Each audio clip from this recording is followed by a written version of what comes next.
Hello guys! Ngayon, kasama ko si MJ. And ako pala si Alexandra Macy Santos. And ito pala si MJ. Ayun guys, mag-aano kami guys. Parang truth or dare. Pero wala kaming bote.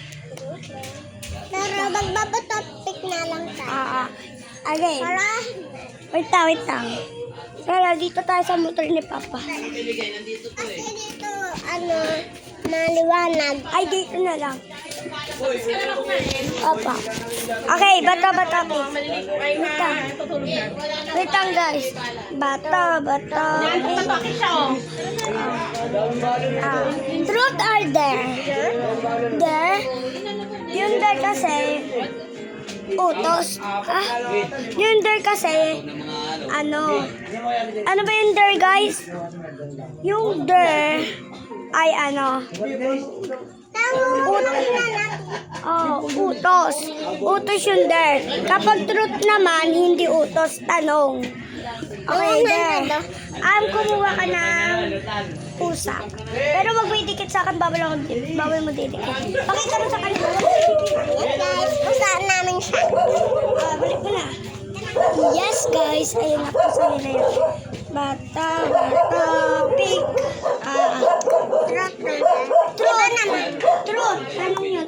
Truth. Sorry guys kung madilim. Kasi gabi na. Oo. Bakit tanong lang eh? Tignan nyo naman.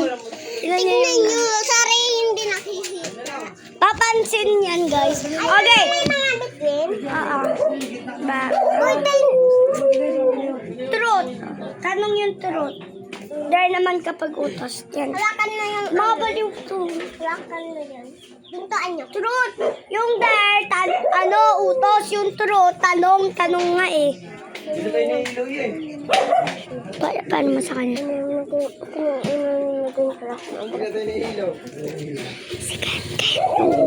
Si Ken yung una kong naging crush. Oo, kasi guys, gwapo siya.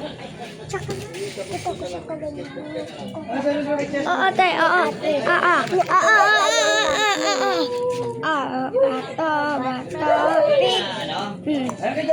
Truth or dare? Dare, utos.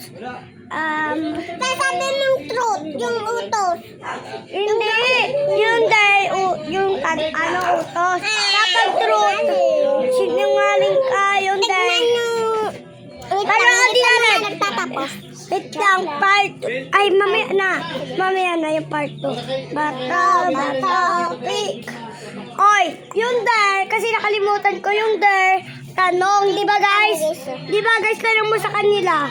Ano yung dare? Utos yung truth. Tanong mo sa kanila.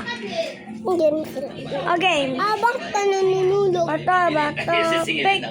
Oh, truth or dare? Truth, nasa mama mo? Nasaan mama mo? Nandiyan sa tindahan. Okay. May tindahan sila guys. Dito na lang kaya natin tapusin. Sige, bye-bye guys. Part 2, bye-bye. Bye-bye.